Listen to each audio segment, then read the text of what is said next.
Uma boa noite a todos. Saúdo a todos com a paz do Senhor Jesus. Que a paz e o amor de Deus estejam com todos. Quero deixar um texto aqui nesta noite para a nossa meditação. Se haverá a pregação da palavra no tempo da grande tribulação. Haverá pregação da palavra no tempo da grande tribulação. Eu creio que a grande tribulação será um período, será de 2 períodos, de 3 anos e meio.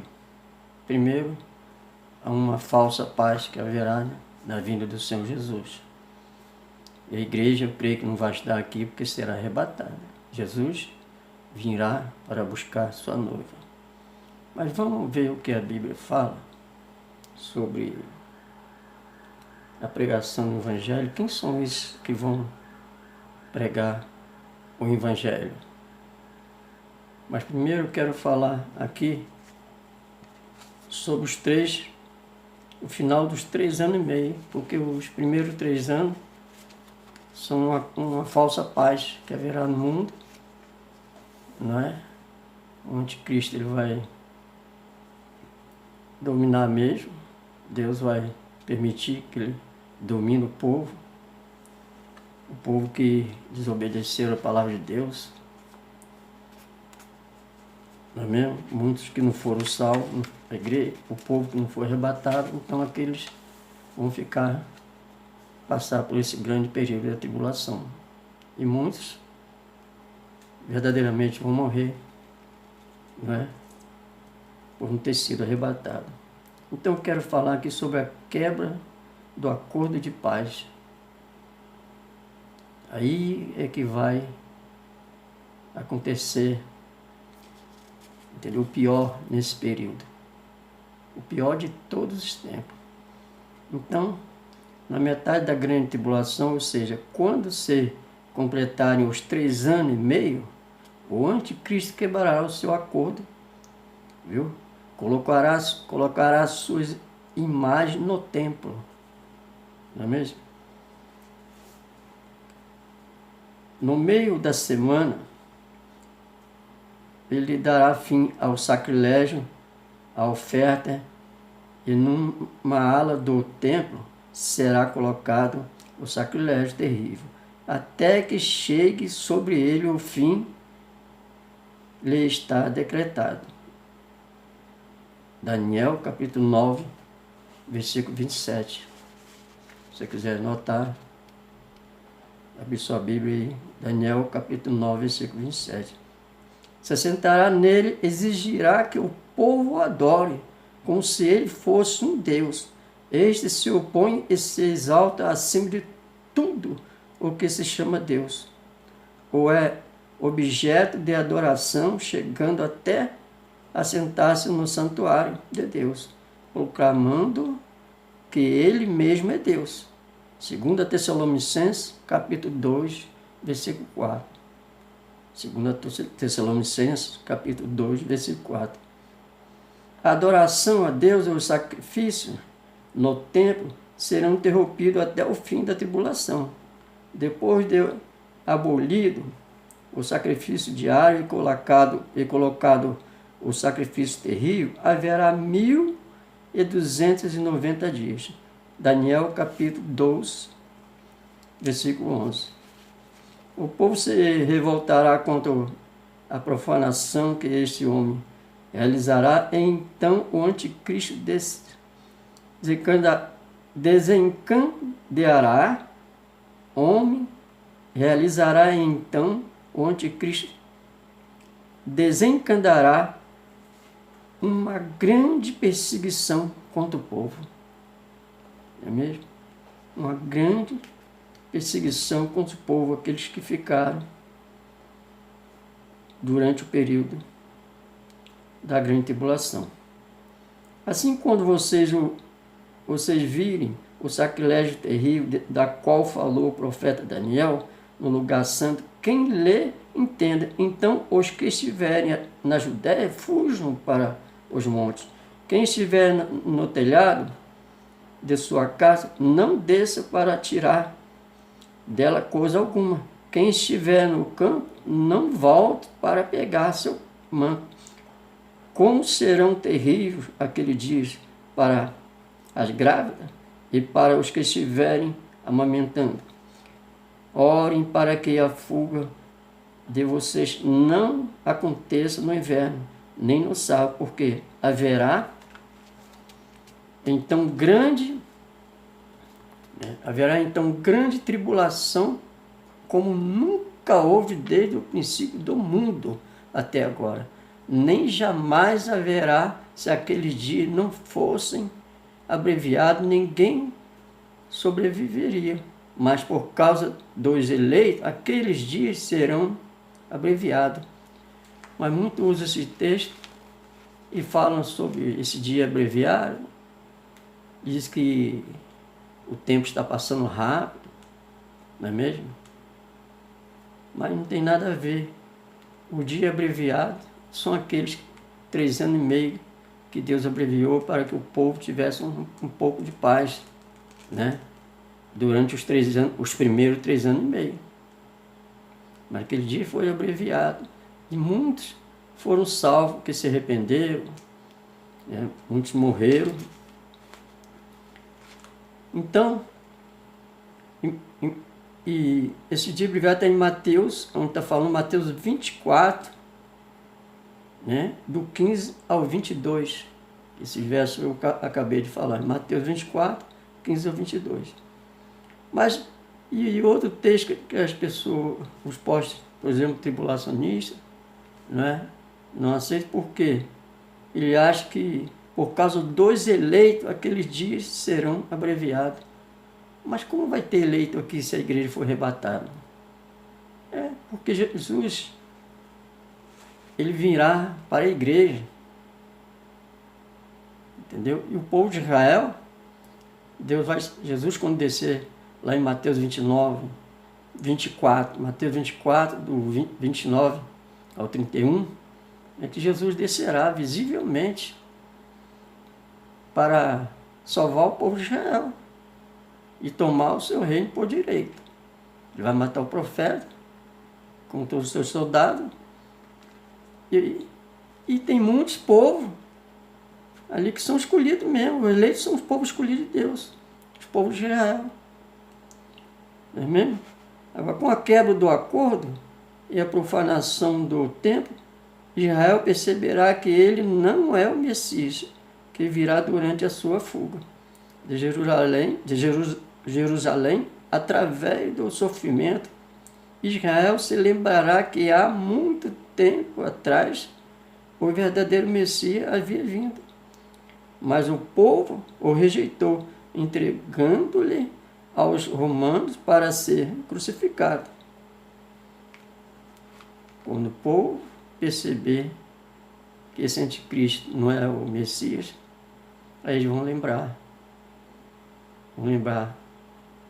do tempo passado, não é mesmo? Pelo qual Jesus foi morto e ao terceiro dia morreu e ressuscitou.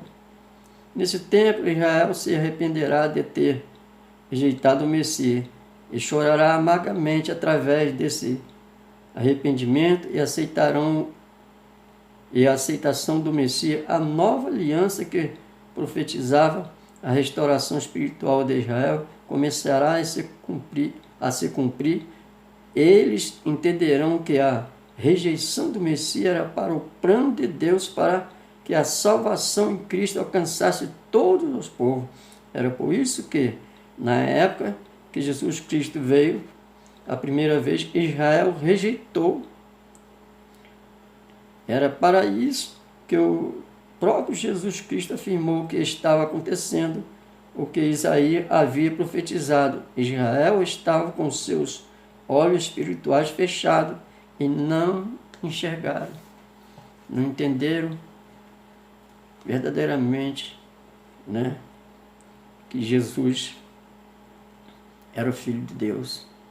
era o verdadeiro Messias que havia de vir, como o profeta Isaías tinha falado lá no livro, no livro de Isaías, no capítulo 53 em diante. Então o povo vão lembrar desse tempo. Então, porque vendo eles não veem, e ouvindo não ouve, nem entende, nem se cumpre a profecia de Isaías. Não é mesmo? Ainda que estejam sempre ouvindo, vocês nunca entenderão. Ainda que estejam sempre vendo, jamais perceberão. Pois o coração deste povo se tornou insensível. De má vontade ouviram com os seus ouvidos e fecharam os seus olhos. Se assim não fosse, poderiam ver com os olhos, ouvir com os ouvidos, entender com o coração, eu os curaria. Mateus capítulo de número 13, do verso 13 até o 15. Mateus capítulo 13, do verso 13 até o 15. Então, agora, há uma pergunta. A pregação do Evangelho na grande tribulação. Muitos não crêem na palavra sobre a pregação do Evangelho, porque muitos acham que não vai haver nenhuma pregação do Evangelho. Porque eles falam, se a igreja vai subir, para quê a pregação do Evangelho? Mas os que não subiram, os que ficaram, não vão precisar de ouvir a palavra de Deus? E muitos vão rejeitar o sinal da besta, vão morrer e vão ser salvos também. Né? E quem também vai pregar esse Evangelho? E que Evangelho será pregado? Então, quando pensamos a respeito da tribulação, mais cedo ou mais tarde surgirão algumas perguntas em nossa mente. Uma delas é: existirá salvação durante a grande tribulação? A resposta é essa. Essa pergunta está em Apocalipse capítulo 7, versículo 13 ao 15. Vamos seguir o texto. Então um dos anciões me perguntou: quem são esses que estão vestidos de branco e de onde vieram? Respondi: Senhor, tu sabes. Ele disse: estes são os que vieram da grande tribulação e lavaram as suas vestes e alvejaram no sangue do Cordeiro.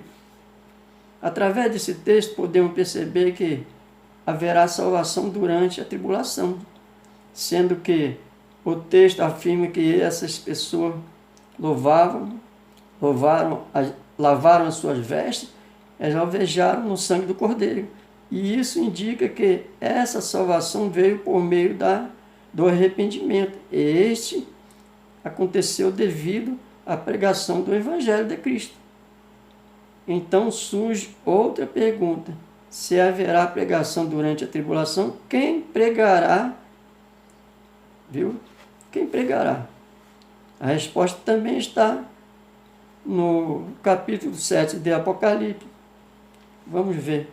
No capítulo 7 de Apocalipse: não danifique nem a terra, nem o mar. Não danifique nem a terra, nem o mar. Nem as árvores, até que selemos a testa dos servos do Senhor Deus. Não é mesmo? Não, vou repetir de novo.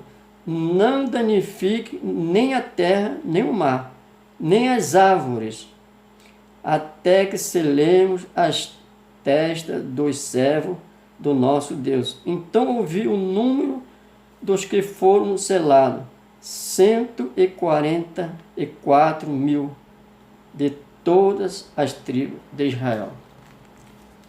Esses 144 mil serão os que irão pregar durante o período da grande tribulação, não é mesmo? Está em Apocalipse capítulo 7, versículo 2 ao 4. Eles vão pregar o Evangelho por toda a parte do mundo. Então, irão pregar o Evangelho por toda a parte do mundo. Este texto afirma que Deus separará 144 mil homens dentre os povos de Israel para pregar seu Evangelho durante a tribulação. Esse será o povo de Deus que pregará a mensagem, mensagem do Evangelho, né, durante a tribulação. Então surge mais uma pergunta: qual será a mensagem pregada? Que mensagem é essa? Qual a mensagem que os 144 mil vão pregar? Né? A mensagem será o Evangelho do Reino. Eles vão pregar o Evangelho. Então vamos ver em Mateus 24, capítulo 24, verso 14. Este Evangelho do Reino será pregado em todo o mundo como testemunho a todas as nações, e então virá o fim. Quem vai pregar? A igreja está pregando o Evangelho, né? Mas muitos pensam que quando esse Evangelho for pregado por todos os cantos da terra, é aí que Jesus vai vir. Esse Evangelho só será pregado pelos 144 mil no final da grande tribulação. Esta que é a verdade. No final da grande tribulação. Esta mensagem chamará o homem a se arrepender e invocar o nome do Senhor.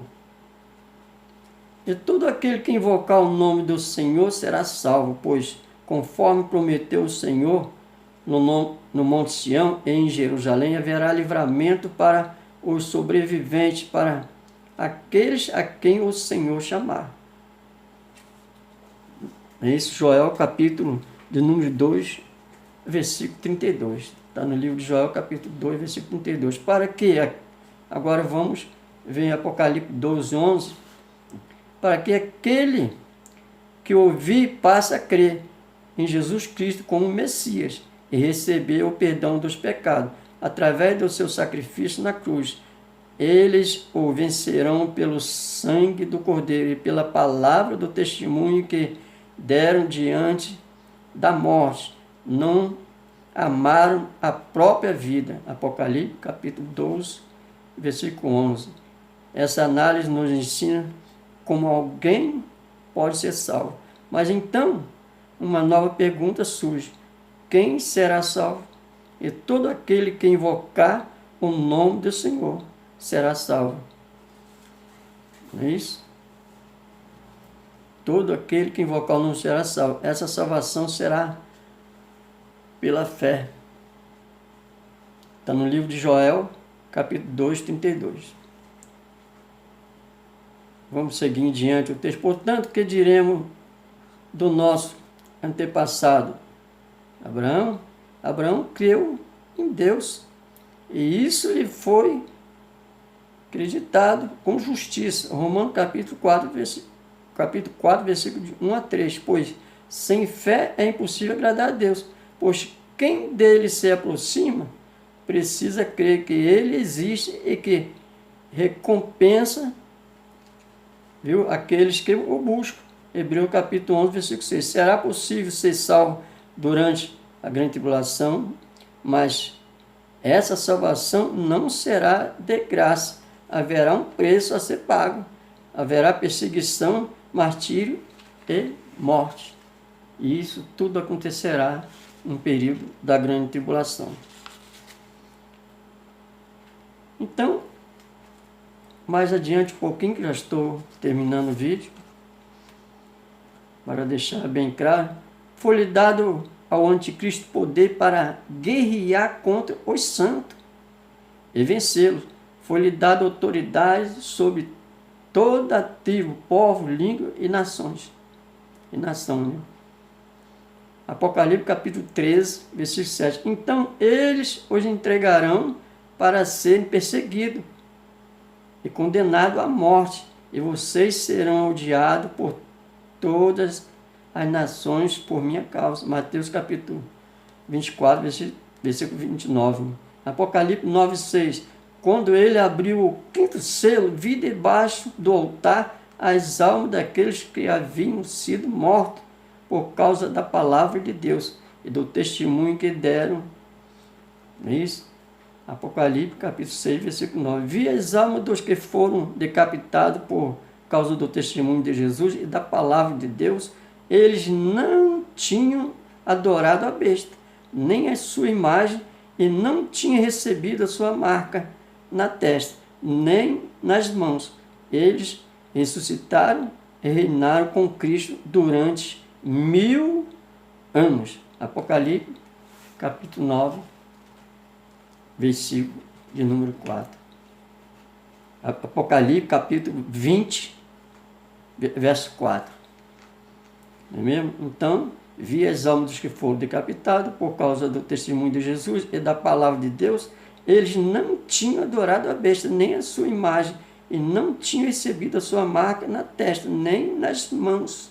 Eles ressuscitaram e reinaram com Cristo durante 1000 anos. Então, aqueles que foram salvos no período da grande tribulação, verdadeiramente eles ressuscitarão, né? E vão viver com Cristo durante 1000 anos. Então, está deixando claro que esse milênio ele é literal. Jesus vai reinar aqui na terra. Depois que ele destruiu o falso profeta, com seu exército que virá contra o povo de Israel, que o povo de Israel não tem como vencer essa batalha, então Jesus vai tomar posse, vai destruir todo o exército, e o falso profeta, né, o anticristo, o falso, e verdadeiramente o povo que foram salvos, todos salvos, vão viver com Cristo nesse milênio. Não é mesmo? Durante 1000 anos. E depois desses 1000 anos, né, descerá a nova Jerusalém, onde vamos viver eternamente todo o povo que foram salvos. E no final da grande tribulação vai haver julgamento de todas as nações. E os que passaram pelo julgamento vão viver no milênio por 1000 anos, mas como um homem que não foi arrebatado em carne, como nós somos hoje. Como que eles vão viver esse milênio? Mas o milênio não será essa terra. A terra será restaurada, não é mesmo? Então, não vai haver mais morte para aqueles que foram arrebatados, o povo da igreja, que nós seremos como um anjo. Como Jesus disse, que nós seremos como um anjo. Agora vai haver uns povos diferentes, não é mesmo? Então, mas vai ter saúde durante esses 1000 anos. Será uma época totalmente diferente dessa em que vivemos hoje. E quem vai governar vai ser Jesus. Nós vamos trabalhar para Ele. É por isso que haverá, no primeiro período da grande tribulação, quando a igreja for arrebatada, vai haver 2 eventos durante esses 7 anos, né? Que é o tribunal de Cristo, né? Depois que a igreja for arrebatada, os mortos também ressuscitados, que estavam vivos, se encontraram com Cristo, né? E vão participar desse grande evento, que terá verdadeiramente o tribunal de Cristo e o casamento da igreja com Cristo. A principal vinda, primeiro, do Senhor Jesus, a primeira etapa, é para a sua igreja. É o casamento da noiva e o noivo. E para que aconteça o tribunal de Cristo, para quê? É um tribunal para os salvos. Um tribunal que verdadeiramente será para os salvos. Somente aqueles, né, que se salvaram no primeiro período da vinda do Senhor Jesus, vão participar desse grande evento e vão receber, cada um segundo as suas obras. Não é mesmo? Agora eu quero deixar aí. Então, esses testemunhos já entendemos que são 144 mil que vai pregar. E quem vai pregar para Israel? Quem irá pregar nesse período da grande tribulação?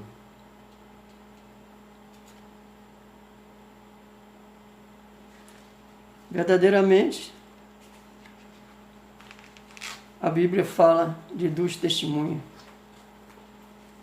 A Bíblia verdadeiramente não dá o nome dessas 2 testemunhas, mas deixa sempre no contexto alguma coisa para a gente entender quem são essas testemunhas.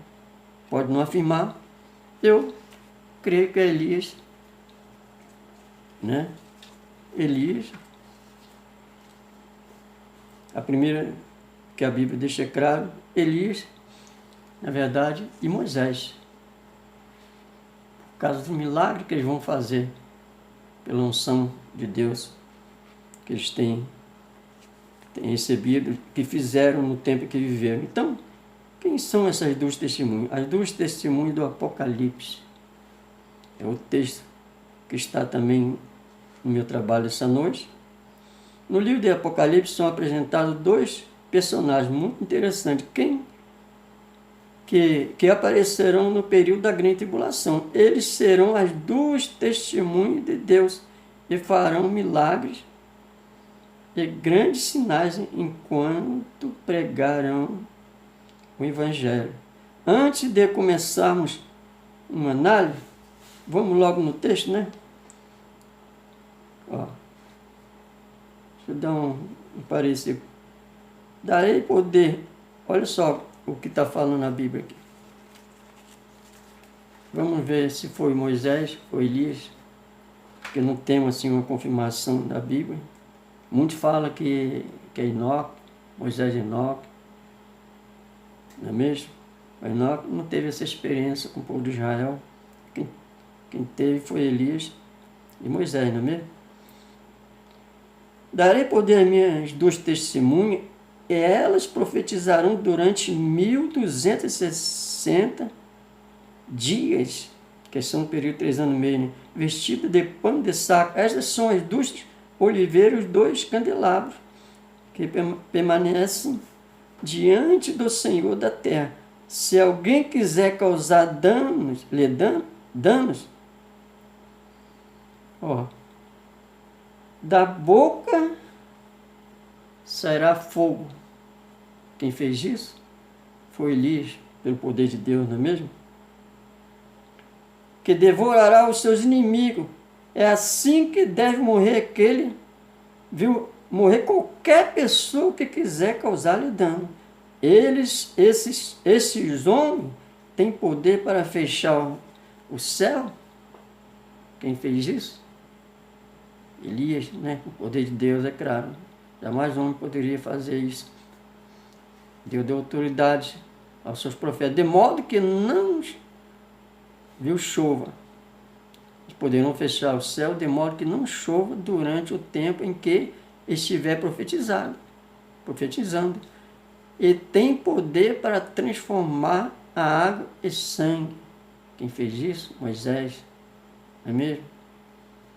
Então, bate um pouco com Elias e Moisés. E feria a terra com toda sorte de praga. Lembra das 10 pragas do Egito? Viu? E feria a terra com toda sorte de praga, quantas vezes desejarem.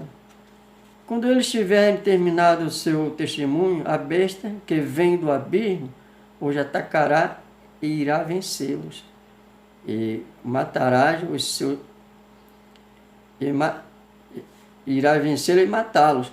Os seus cadáveres ficarão expostos na principal grande cidade, que figuramente é chamada Sodoma e Egito, onde também foi crucificado o Senhor Jesus. Durante 3 dias e meio essas duas testemunhas que serão mortas, não é mesmo? Ficarão durante 3 dias e meio. Gente de todos os povos, tribos, língua, nação contemplarão os seus cadáveres e não permitirão que sejam sepultados. Os habitantes da terra se alegrarão na causa deles e festejarão, enviando presente uns aos outros, pois esses 2 profetas haviam atormentado os que haviam na terra. Mas depois dos 3 dias e meio, neles um sopro de vida da parte de Deus. Viu? Dos 3 dias e meio, entrou nele um espírito de vida da parte de Deus. Coisa interessante. Milagre, né? Eles ficaram em pé, e um grande terror tomou conta daquele que ouviram. Imagina, 2 homens mortos durante 3 dias e meio, e de repente eles ficam de pé. Aí o que acontece? Então eles ouviram uma forte voz do céu que lhe disse: subam para cá. Não é mesmo? Eles subiram para os céus numa nuvem enquanto os seus inimigos olhavam. Naquela mesma hora houve um forte terremoto e 1/10 da cidade ruiu. 7.000 pessoas foram mortas no terremoto. Os sobreviventes ficaram aterrorizados e deram glória a Deus dos céus. Apocalipse capítulo 11, versículo 3 ao 13. Então, essas 2 testemunhas ressuscitarão. Alguns tentaram insistir dizendo que essas 2 testemunhas são simbólicas e representam o Antigo e o Novo Testamento. O Israel, ou Israel e a igreja. Ou outras explicações, porém, tanto eles quanto a igreja já estão representados em outras formas no próprio livro de Apocalipse, como a mulher e a noiva. Isso já excluiu, não é mesmo? Elas da tribulação. A forma como o texto apresenta esses homens diz que serão perseguidos, mortos e depois ressuscitados. Deixa claro que são homens reais e não simbólicos. Não é mesmo? Porque Elias e Moisés, eles foram arrebatados. Deus preservou, não é mesmo? Eles para esse propósito da grande tribulação. Não foi à toa. Então, como Elias, ele não ressuscitou e foi treinado, entendeu? Ele teve que morrer no período da grande tribulação, né? No segundo período da grande tribulação, teve que morrer para ser ressuscitado. E tanto Moisés também. Não é mesmo? Mas muito já Moisés foi sepultado. E quem achou o corpo de Moisés? Nada. Né? Deus levou ele para o céu. Essa foi a verdade. Ele está vivo. Lembrem quando ele apareceu para Jesus, Moisés e Elias, né? No Monte da Transfiguração, estava bem vivo. Então, além disso, observe a forma como Apocalipse 11:4 descreve esta personagem. Estas são as 2 oliveiras e os 2 candelabros que permanecem diante do Senhor da terra. Este texto, né? Este texto, além disso, observe a forma como Apocalipse 11:4 descreve este personagem. Estas são as 2 oliveiras e 2 candelabros que permanecem diante do Senhor da terra. Este texto é uma referência a visão de Zacarias. Visão esta que nos comprova que estas testemunhas são homens literais. A seguir, né? A seguir, agora eu vou ler em Zacarias, capítulo de número 4, versículo 11 ao 14. A seguir, né? Perguntei ao anjo, o que significa essas duas oliveiras, à direita e à esquerda do candelabro? Então ele me disse, são os dois homens que foram ungidos para servir ao soberano de toda a terra. Zacarias capítulo 14, versículo 11 ao 14. Outros afirmam que estas duas testemunhas seriam homens do futuro e não personagens bíblicos do passado. Porém, para que a profecia de Malaquias se cumpra, no capítulo, do capítulo 4, versículo 5 e 6, se cumpra, Elias precisava voltar antes do dia do Senhor. Portanto, esta teoria também deve ter descartada. 3 profetas são os mais prováveis de serem essas testemunhas. Observe, Elias, né? As evidências foram de cada um deles. Primeiro, Elias Deus prometeu enviar os profetas Elias antes da vinda de Cristo. Não foi o que aconteceu? João, ele tinha o espírito de Elias. Jesus mesmo disse, Elias veio, ninguém o recebeu, né? Em Malaquias capítulo 4, versículo 5 e 6, alguém pode dizer que esta profecia se refere a João Batista, mas ele não converteu o coração dos pais aos filhos, nem tampouco ordenou que não chovesse. Não é mesmo? Como eu já havia falado, João Batista era Elias, e sim, o dom, ele é Elias, o dom, espírito e unção de Elias estava sobre João Batista. O dom, a unção de Elias estava sobre ele. Mas o trabalho de Elias, no Antigo Testamento, foi um trabalho diferente do João Batista. O que João Batista não fez, o Elias vai fazer no período da grande tribulação. Ele e Moisés. É o que eu creio, né? É o que mais basta. Moisés, por exemplo, apareceu na transfiguração de Cristo, como eu vim falar em Mateus capítulo 17, versículo 3. Não é isso? Moisés fez milagres que as testemunhas também farão. Em Êxodo capítulo 7, versículo 20, você pode conferir, capítulo 9, versículo do 9 ao 10. É mesmo? Se você quiser tirar alguma dúvida. Ninguém entrou, como eu havia falado, ninguém encontrou o corpo de Moisés o seu túmulo. Deuteronômio capítulo 34, versículo de número 6. Não foi encontrado. O arcanjo Miguel lutou com Satanás pelo corpo de Moisés. Moisés está vivo. Elias também está vivo. Eu creio que essas as testemunhas de acordo com o que a palavra nos afirma, não é? É Moisés e Elias. E eu termino aqui o vídeo. Creio que eu demorei um pouco, passei do limite, mas a palavra de Deus é bom de ser ouvida.